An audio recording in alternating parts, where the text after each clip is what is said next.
Welcome to the Ghostly Gallery podcast, a place where we explore the world of horror in film, television, literature, and popular culture. Well, hello, everyone. Welcome to the show. My name is Bruce Markison. As always, I'm joined by producer and co-host Tracy Asteria. Tracy, how are you doing this evening? I'm doing really well, Bruce. How's everything going for you this weekend? Not too bad. Before we get to our guest today, and he's a very significant director in horror history, I'm going to tell you more about him in a moment. I do want to talk briefly about something that happened with last week's recording. Our last program was our 50th. We had a lot of fun with author John C. Stell talking about horror hosts in the Baltimore, Washington area. And it was about the 50-minute mark. There was like 10 minutes to go. And when we record, we really just record audio, but we can see each other. There's a video element to it. So with about 10 minutes to go in the show, suddenly the room that I was in went dark. The lights went out. And I thought we were having a power outage in my house. But then I realized, well, the computer was still going. The internet was still going. We had a television on in the next room. No other lights had gone out. Strangely, we lost the lights only in the dining room where I typically do these recordings. So I'm sitting there like an idiot, completely in the dark. You and John are looking at me like, what is wrong with you? I still have no idea what happened. After you finished recording the show, I was able to flick the lights back on. I mean, nobody came into the room. Nobody touched the lights. No one. So I don't know if this was a ghost or some other kind of paranormal occurrence. It was really weird, really strange. And it was kind of funny, me sitting there in the dark, doing this interview with you guys. I don't know if you could see me at all. I could barely see myself on the screen. But I'm wondering if this was ghostly activity. I think it was ghostly activity. It was so odd because we were in mid-conversation and all of a sudden your lights went out and, there was nobody behind you or anything, but you were still coming in loud and clear, but there was just no lights on in the room. It was really ghastly and ghostly. Yeah, it was really bizarre. And we did not have a power outage. I don't know what happened to the lights because they came back on when I hit the lights about 10 minutes after this, when the show ended. Just a bizarre situation. All right, enough on that. Let us get to this week's show. We're really looking forward to our guest. He is director John Hancock. John has directed films like 1971's cult favorite, Let's Scare Jessica to Death. He also served as the uncredited director on 1981's Wolfen. He didn't start out as the director, but the initial director got fired. John then came on, did a great job finishing the film, which got critical reviews, good critical reviews. John has also directed 5 episodes of the 1980s version of The Twilight Zone, and he has remained active in recent years with dramatic films called The Looking Glass and The Girls of Summer. We're very glad to have with us longtime director John Hancock. John, welcome to the Ghostly Gallery. Thank you for being with us. Well, thank you for having me. I'm glad to be here. I'm so glad to meet you, John. This is pretty exciting for me. So let's get right into this. Can you share with us how you developed an interest in the film industry? Well, obviously, enjoying movies as a child. I mean, I grew up in Berwyn, Illinois, a western suburb of Chicago. Mhm. There was the Roxy Theater, and I, went every Saturday and saw what they had, and fell in love with that form of entertainment. I've started out though directing in the theater. When I was in college, I directed a lot of plays, and then when I was 22, I did a hit off Broadway of a Brecht play, and that got me started in the professional theater. So it was maybe 8 or 9 years before I made a movie. I got a grant from the American Film Institute to do a short, and I made not a horror short, but a comedy about businessmen that played touch football in Central Park called Sticky My Fingers, Fleet My Feet. And it was nominated for Academy Award and shown on the CBS Thanksgiving football game halftime. Oh, wow. So people liked it, and I got my first 2 features out of that. The first one was "Let's Scare Jessica to Death" that you mentioned. Yeah, the people. They were a chain of exhibitors called B.S. Moss Enterprises that had the top venue in New York and also maybe 10 or 12 theaters on the East Coast. Wanted to make a scary picture, and they would. William Wyler's daughter recommended me to them. Oh, Hit wow. it off, yeah. Oh my gosh. Oh, that's amazing. Um, well, when you were growing up, did you have any role models or anyone in particular that influenced you or supported you on your journey to this career? You mean like personal mentors, or I mean, obviously, I liked Hitchcock and John Ford and all that, Right. but uh, yes, I had several very valuable mentors. One of them, there was like one of the top critics in the country, was a man named Eric Benway, and he got me my first 3 or 4 jobs. Mhm. And Harold Clurman, that was one of the 3 members of the directors of the group theater, was also very helpful to me. So uh, I had a lot of, was very lucky in my mentors. John, I'm curious, did you have a special interest in horror, or were you the kind of person that just wanted to make good movies regardless of the genre? The latter. Did I want to make a horror picture? Hmm. Uh, yes, I did. I mean, they sent me a script that was a parody of a horror picture. The script that I was given was titled "It Drinks Hippie Blood," and it, it was a comedy. It was like a parody. And I said, uh, "I will do this if you let me make it legitimately scary." So they said, "Fine," and I did.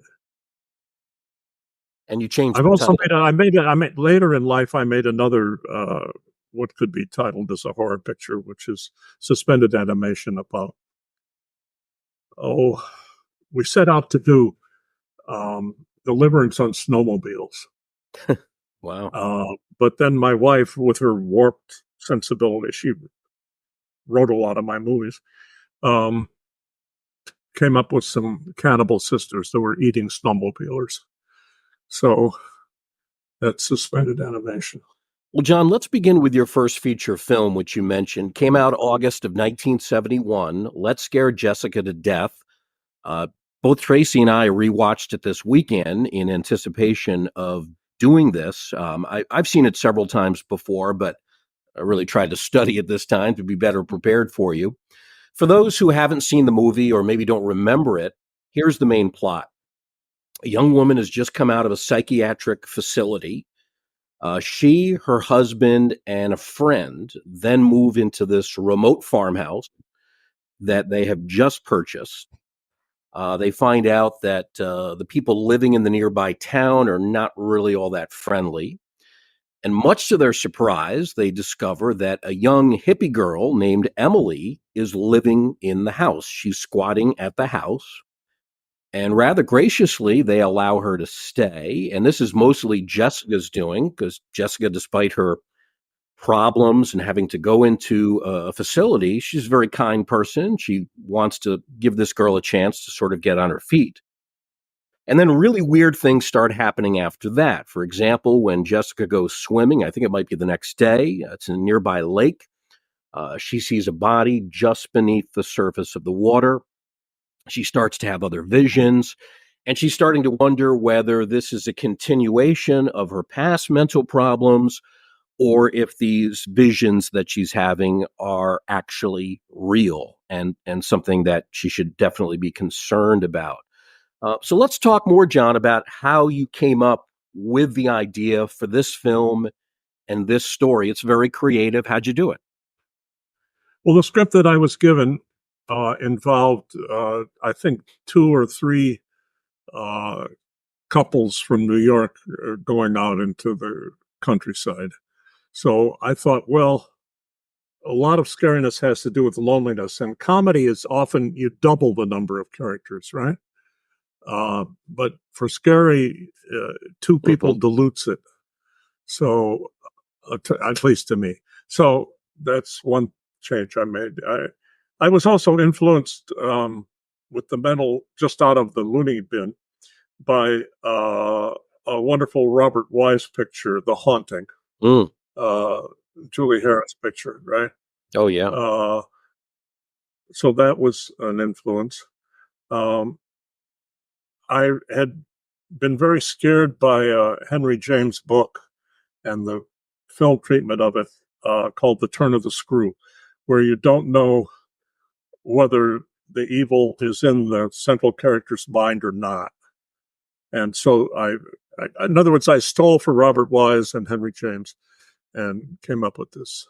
But the other main influence was um, I, I grew up in Berwyn, which is a western suburb of Chicago, but weekends and summers were spent on a fruit farm in northern Indiana, where I live now, by the way. So I set Let's Scare Jessica to Death on a fruit farm with spraying and pesticides and their evil equipment. And so there's a lot of very kind of personal material that I introduced into it. My father played the double bass. He was a musician in Chicago with the NBC Symphony. So there's the husband in the Jessica is a bass player and has that kind of coffin-like bass case that is one of kind of an ominous element in the story. And so many nights I would see my father spraying with these terrible chemicals, and so that figures later in the story of Jessica. I introduced a lot of personal material to kind of get myself into it, and it worked. I was living in a place called Sneeden's Landing, which is about 40 minutes up the Hudson from New York City when I did it, and I remember writing it and in the middle of the night and scaring myself. So I thought, ooh, this is probably pay attention to that. Yeah. Yeah. One of the interesting dynamics in the film, John, is you have that third player. You have the husband and wife, you have Jessica and her husband, and then you have this mutual friend, which can, I guess, create a little bit of awkwardness. Is that what you wanted to do by having that third character? Yeah, I wonder why I did that. Well, it Maybe, creates more dialogue opportunities, right? yeah, it's someone to talk to. Yeah. That helps. I mean, sometimes in order to know what the characters are thinking, you need to give them somebody to talk to. Yeah. And somebody for the evil hippie girl to seduce. I don't know why I did that. Oh, these were actors that I knew from the theater and had worked with. I had worked with both the husband and the friend in the theater. And was I giving Kevin O'Connor a job? I don't know. Maybe. Yeah. But Zora was an actress who I had seen in several Broadway plays and loved, and I'd actually dated her for a while. So I was a huge Zora fan, and I think she really is the making of the picture. She's why it's a cult classic today. It's just she's so awfully good. Yeah. You really believe her hopefulness and her craziness, and I mean, and her vulnerability. You have to be, she's a wonderful screamer. For these movies, you have to be able to scream too. Yeah. Yeah, there's no doubt that she does a great job. She's very authentic. You have a lot of sympathy for her. She's a kind, polite person, but you also have sympathy for, these thoughts that are coming into her mind that are bouncing around. She's not sure if she's really recovered. And yeah, she was outstanding in this. I do want to talk more about her in a moment, but I wanted to ask you about the location. Was this filmed Hudson River or somewhere else? It was filmed in Connecticut, in and around East Haddam, Connecticut, in Chester, Old Saybrook.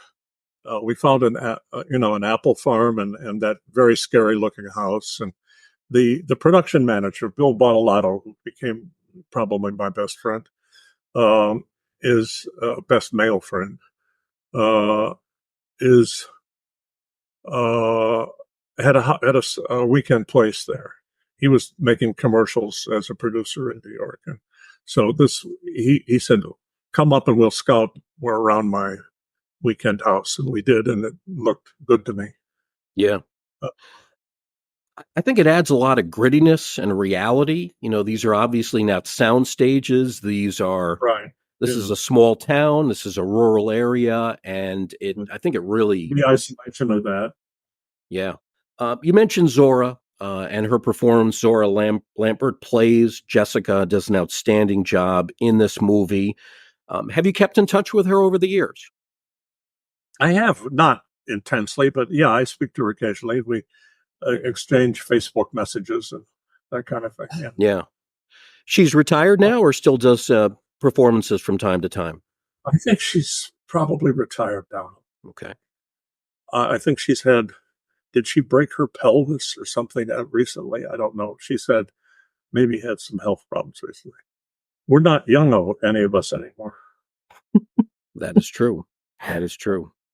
Hello, how are you? This is Marcia, my co-writer on the project that we're doing. We have a screenplay, a very scary screenplay, actually. Oh, it's a great screenplay. The world's waiting for it. Oh, really? Yeah.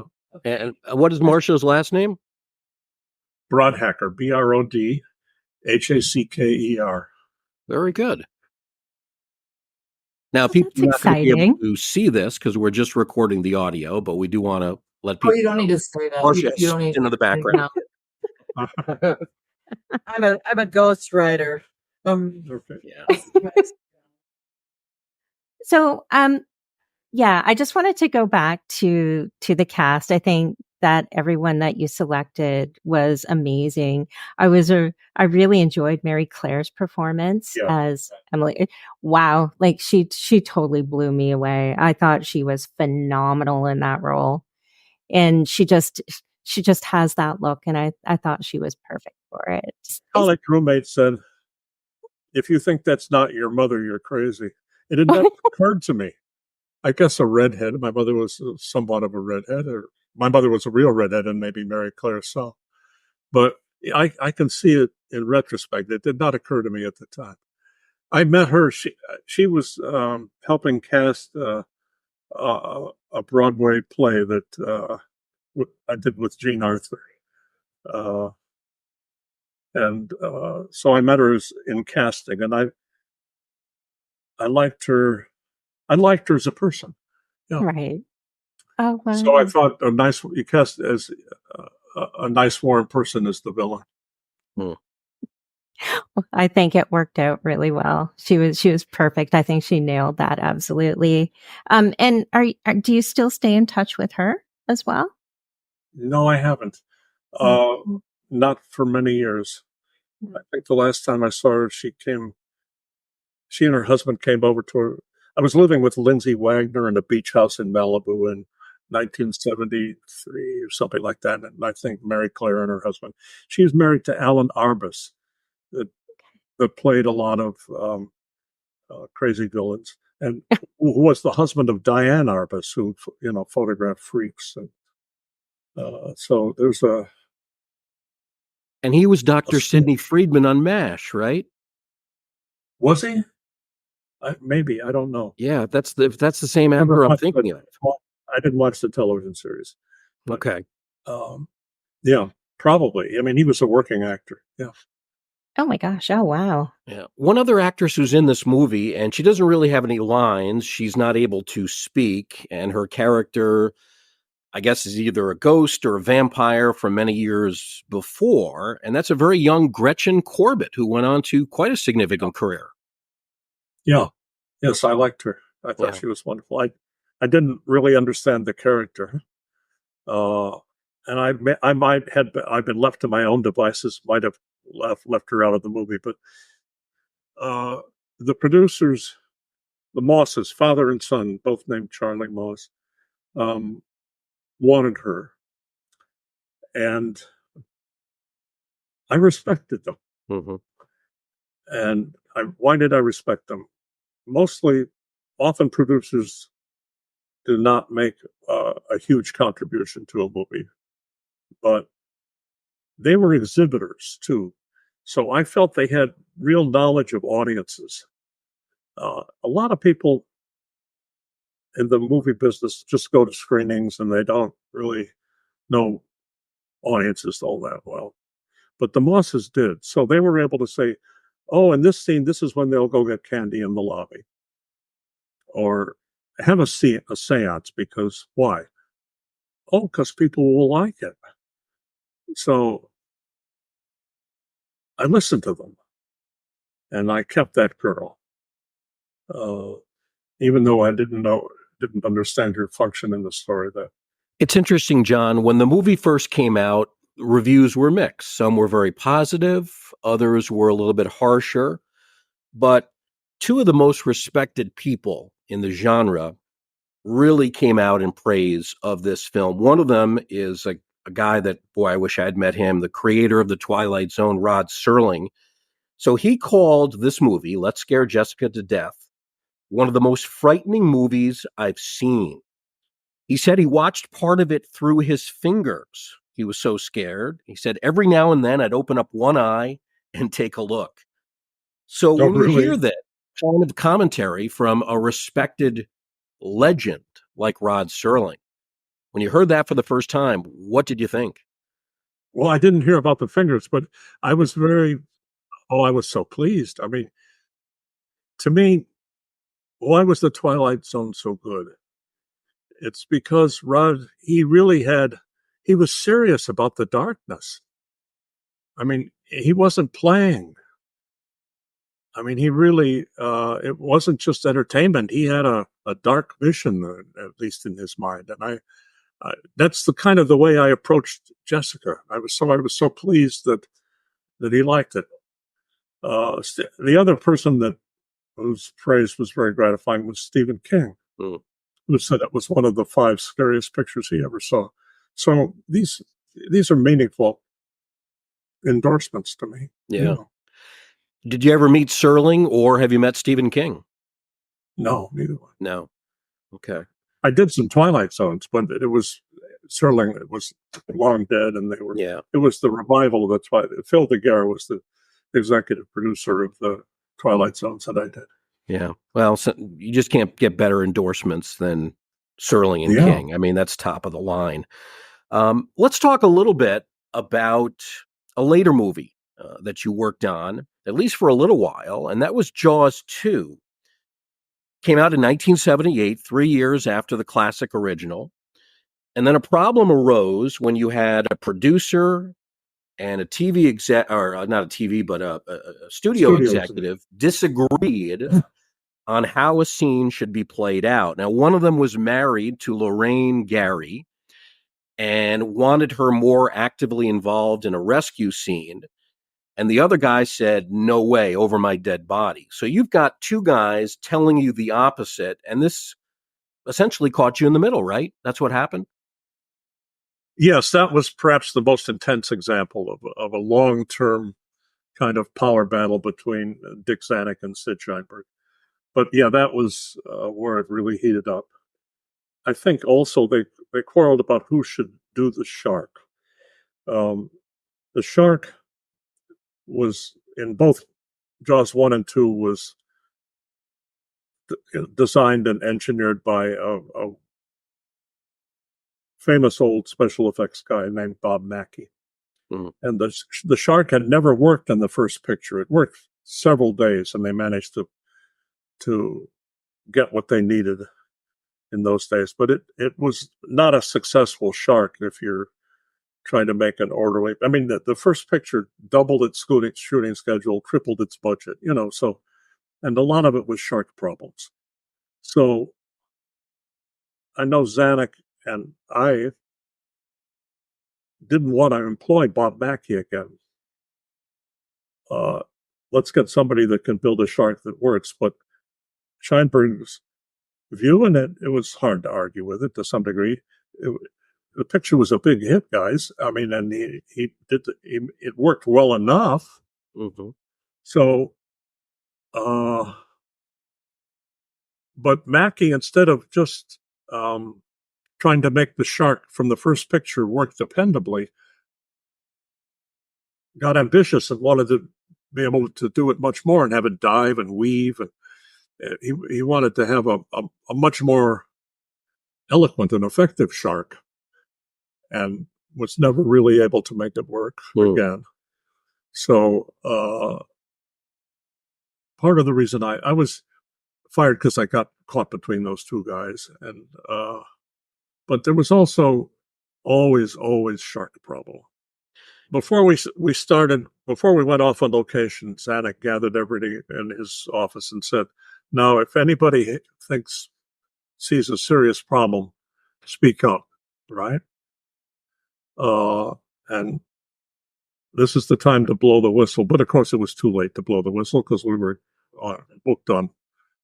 The actors were hired and we were on a flight the next day. But I wish, in retrospect, that I had spoken up. And I did make mistakes. And one of them was, at that point, I did not say, "Gee, I would really like to see the shark work in the tank here at Universal before we go off on location, a non-working shark." So you admit to some small mistakes, but it really doesn't sound like... I fired an actress in a minor part and replaced her with somebody that wasn't as good. But it was studio politics. And the editor for the first picture, Verna Fields, had felt that she should be directing the second picture. So she was back at the studio saying, "Gee, I don't know how this will cut. I know that maybe John will know how to cut it, but I don't see how to cut it." So if the best editor on the West Coast is saying she doesn't see how it will cut, that shakes people's confidence. Man, it's hard enough to make a film like this, and then you got two guys with massive egos, Scheinberg and Zanuck, and they're basically contradicting each other. You can't win. Yeah. No. The fact that I didn't see that coming was another blind spot on my part. Now, if you've grown up with a father who works in a bureaucracy in a big corporation or something, you know what to do. You get the two guys in a room and say, "You have to give me clear instructions. You're telling me different things. Which do you want? Do you want Lorraine to go out in the boat to rescue the kids or not?" Now, Zanuck would have been very angry if I had put him in that position, but he was my friend and I could have survived it. But instead I thought, Scheinberg's just a lawyer. Zanuck is a filmmaker. His father was a wonderful studio head. He's made some great pictures. I like him personally. So I took my orders from Zanuck rather than Scheinberg. And Scheinberg, who had been very friendly, never met my eyes in the commissary again once I turned in a draft without Lorraine out of the boat.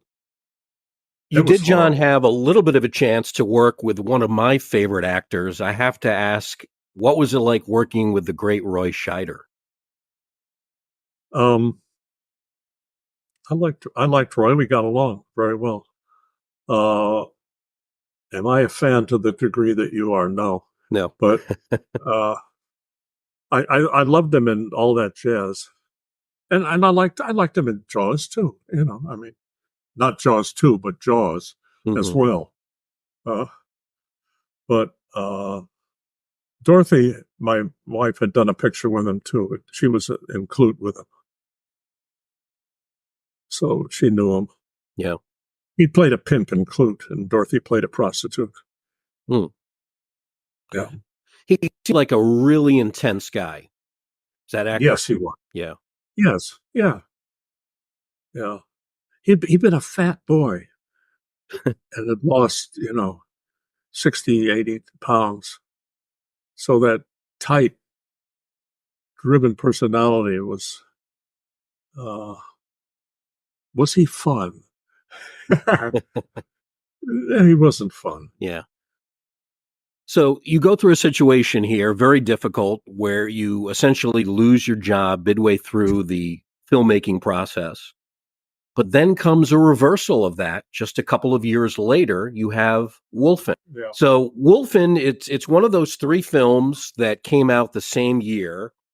And I've heard a lot of people tell me that they're really not werewolves, but they're sort of an offshoot of werewolves. And I think it's a film that's sort of in the genre that The Howling and An American Werewolf in London. They all happen to come out the same year, 1981. So we have these werewolf-type creatures that invade New York City.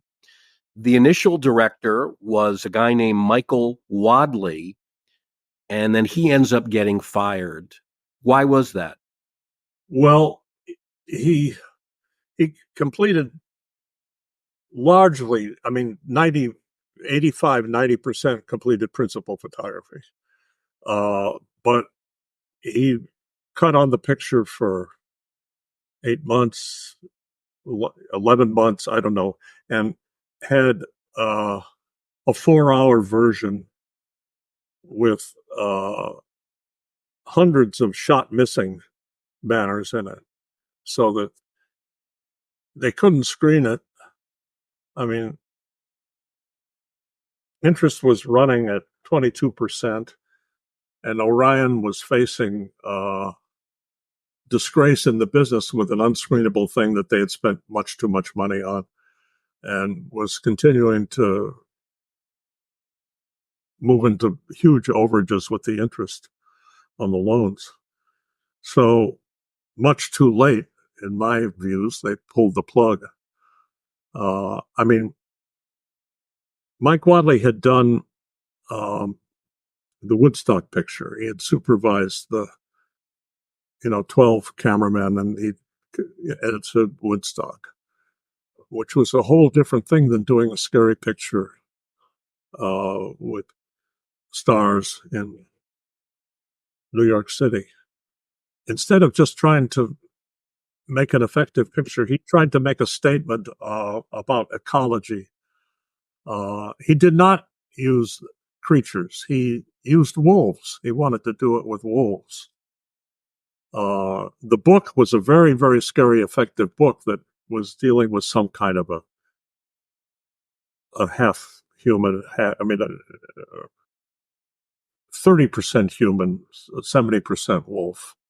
But he thought use wolves. Now, to me, wolves are kind of like sad dogs. They aren't especially scary, and they are not trainable in that it was very hard to get them to snarl. I shot the wolves for the picture. He was not able to shoot the wolves. That's one of a lot of shot missing was he never no one wanted to let wolves loose in Wall Street. So we did it on the New York street at Columbia Pictures or Warner's in Hollywood. It's where you could corral them. And it was shot by Jan de Bont. The cameraman was Jan de Bont that went on to do Twister, and very skilled director himself and a good DP. But so yeah, I shot some of the scenes, but the main thing I did, and I shot the wolves, but I cut the 4 hours down into a picture of usual length, and I thought scary. I mean, I didn't put my name on it because I hadn't directed it really. I had just directed a little bit of it, but I controlled post-production. And I did the mix, and I edited it through editor. I had excellent editors on it. I had Stuart Pepe. I had Chris Levinson, who is probably now the highest paid editor in LA. So, but he was just starting out at that point. I enjoyed working on it. I enjoyed being in charge. I felt I was helping my friend Mike Medavoy, who was about to go under with Orion. I enjoyed working with Albert Finney. Mm-hmm. John, when they first approached you about basically kind of putting the finishing touches on this, so it's a releasable film, were you hesitant at all, or did you say, yeah, I'll do it right away? I said I would do it. I needed the money, and I wanted to help Mike Medavoy. I mean, I liked Orion was a very positive force in the industry at that point. I liked the pictures they were doing, and they were about to go belly up as a result of Wolfen. So they were afraid to screen it. It was so disgraceful. I mean, they couldn't. They were afraid just what would happen in the business if people saw what they'd done. But it came out pretty well. I mean, it didn't do well Yeah, it did. financially compared to The Howling and Yeah. American Werewolf. Oh, it did. But It did. American Werewolf, I thought, was a wonderful picture. mhm. But Wolfen came out pretty darn well in terms of just a piece Yeah, we of managed art. to yeah, we managed to make Yeah. it work. It Wadley had the sense he had employed a fabulous cinematographer, Jerry Fisher, an Englishman, who did a great job. It had a great look. Yeah. It really did. Wadley was a cameraman, so he there's wonderful things where you can see through the scopes of the rifles an image. You know, handling the exposure of that kind of thing while they're like searching a warehouse where Mhm. you can see through the scope as well as the image of what they're seeing. It's not easy to do, and they mastered a lot of very difficult photographic stuff like that. You mentioned the star of the film, well-respected British actor Albert Finney. He played a New York police detective, Dewey Wilson. Huh. Finney was star of one of my favorite movies, Scrooge, which came out probably about a decade earlier, and he was a fine actor. But you told me that he insisted on doing a New York accent and not anything British. Yeah, I was discouraged by that. That was a real obstacle to me, and he did quite a bad New York accent. He didn't have a knack for it. So my solution for that was to, on a series of weekends, fly up to Oakland or Berkeley too. He was shooting Annie up there in San Francisco at that point. Right. So we looped every line in the picture. We, replaced his dialogue entirely with just him talking like Albert Finney. And I got to the mix stage and started to play those, and I thought, oh, this is even worse. This is worse. So I ended up just playing his sync tracks with the band. A lot of work down the drain there. But I think I made the right decision.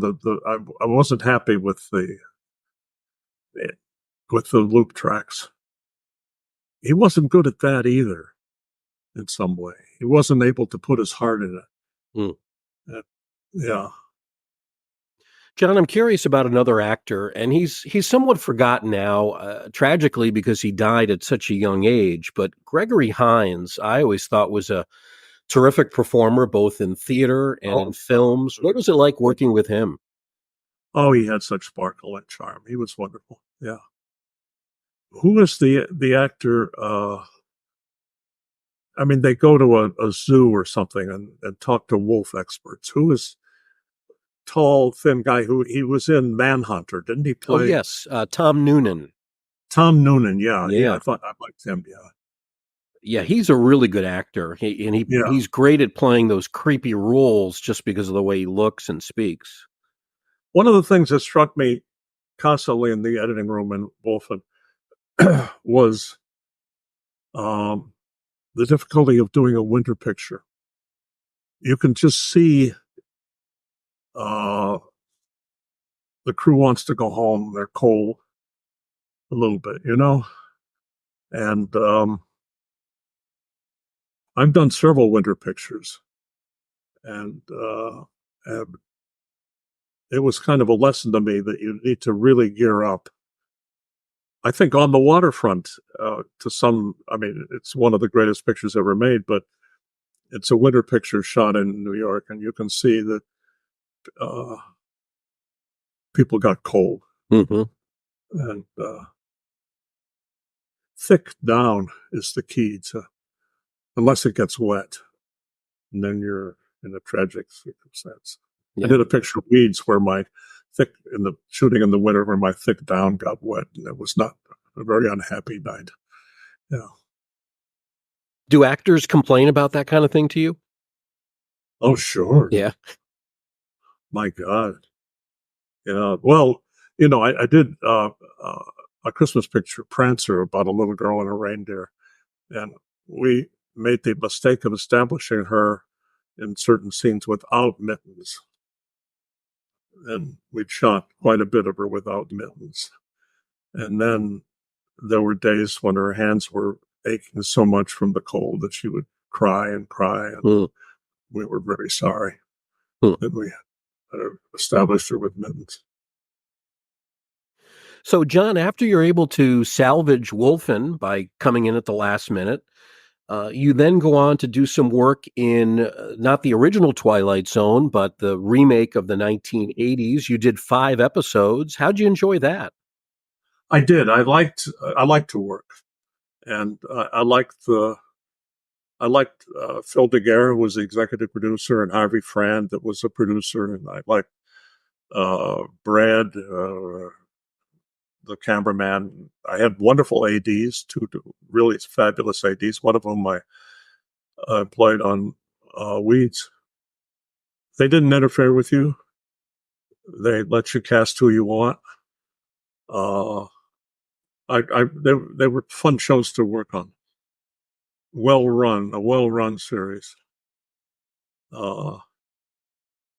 Maybe the scripts could have been better, but there was one that I did that I was quite proud of called Profiles in Silver, about the Kennedy assassination.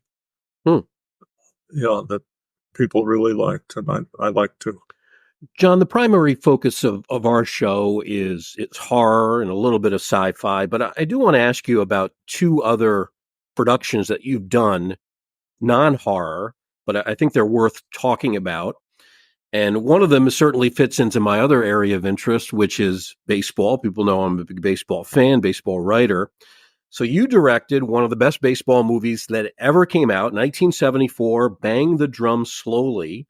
It's a terrific film. It's a very sad film. It's difficult to watch because of what happens to the main character. But I'm curious about working with both Robert De Niro and Michael Moriarty. Well, they were both, neither one was a name at all at that point. So they were both kind of starting out. Bobby had been in a couple pictures, and maybe Michael in one, but so it was very enjoyable. I mean, they were both wonderful in their parts, and it was enjoyable. The producer on that was quite difficult, but I had as the line producer my friend Bill Bottolato, and that was fun too. I had played baseball as a kid, so I very much enjoyed the baseball stuff in it, and tried to do. Before I did it, I screened every baseball picture I could lay my hands on, and I tried to do better than Pride of the Yankees or Fear on, what is it? Fear Strikes Out. Yeah. Yeah. Or the Babe Ruth story, or those things. I tried to make the baseball more convincing. Yeah.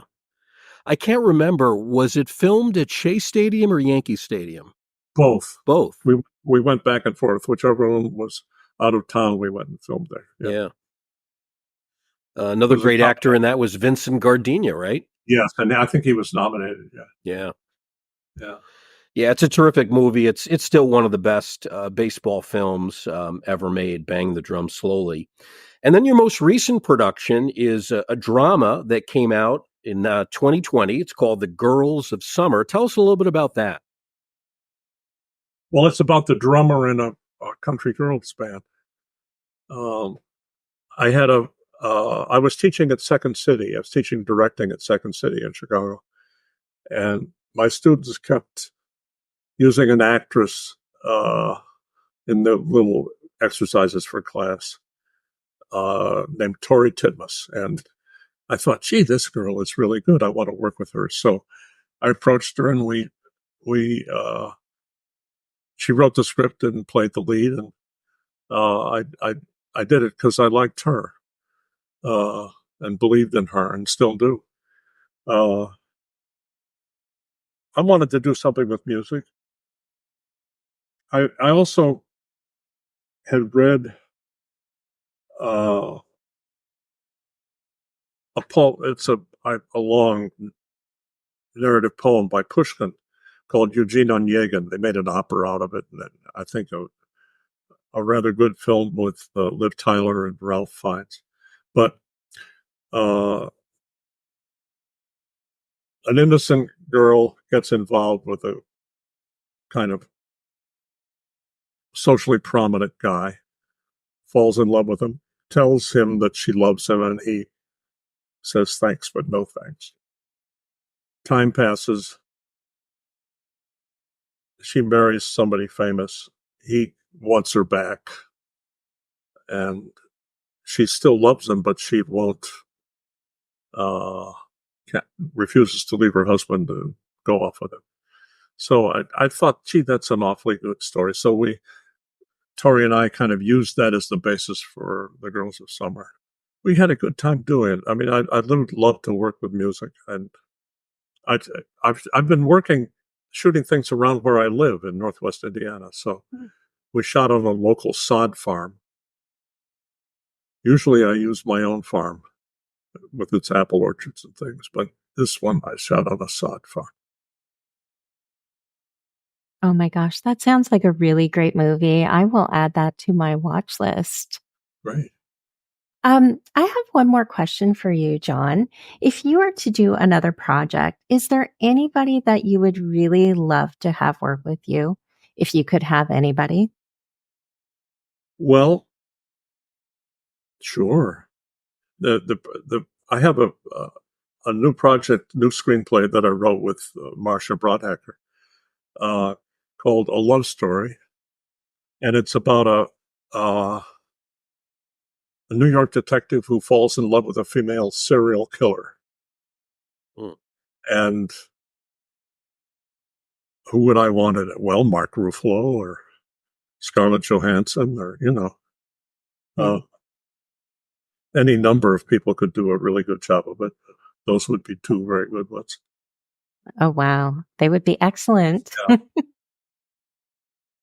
What are your thoughts on the movie industry in general today? Are there certain projects that you're looking forward to seeing that are coming out, or No. no? Well, we're in a particularly grim kind in terms of Marvel and yeah, Right. and the domination of things with explosions. I'm like explosions, but I mean it's you go to the movie theater and you look at one preview after another. It looks like it's all the same movie. Mm-hmm. It's all gunshots, and I loved Barbie. Barbie is the last good picture I saw. Did you see Oppenheimer? Yes, I saw them on the same day. I committed that. Yeah. Oh, Yeah. And I preferred Barbie considerably to Oppenheimer. Yeah. I have trouble with films that are over 2.5 hours. I have a mental block about that, I think. I don't. Well, The Godfather, you didn't like The Godfather? Well, if it's a really good movie, I guess, sure. Yeah. You can certainly make an exception for that. But Yeah. We had a producer on several months ago, I think it was during the winter, and he basically said, for horror films, if you can't do it in an hour and a half, don't do it at all. That was his philosophy. So I don't know if I'd be that strict, but certainly under 2 hours. I think you have to kind of, I don't think it pays to make rules. I think you have to kind of just judge it for that specific project. Yeah. Well, John, listen, we really appreciate your time, spending a lot of time with us on the Ghostly Gallery. Best of luck to you and Marcia on this screenplay. I hope that it comes to fruition as a film in the near future. It's great to hear that you're still working. I'm glad to be. All righty. Thank you so much. Enjoyed this, guys. Yes, our guest, John Hancock, he did the classic Let's Scare Jessica to Death. Also helped finish up Wolfen, worked on The Twilight Zone, the baseball classic Bang the Drum Slowly, and more recently, The Girls of Summer. We thank John for being our guest on the Ghostly Gallery. We certainly thank Tracy as well, and all of you for listening. We thank you for being part of this Museum of the Macabre, and hope that you'll join us next time right here in the Ghostly Gallery.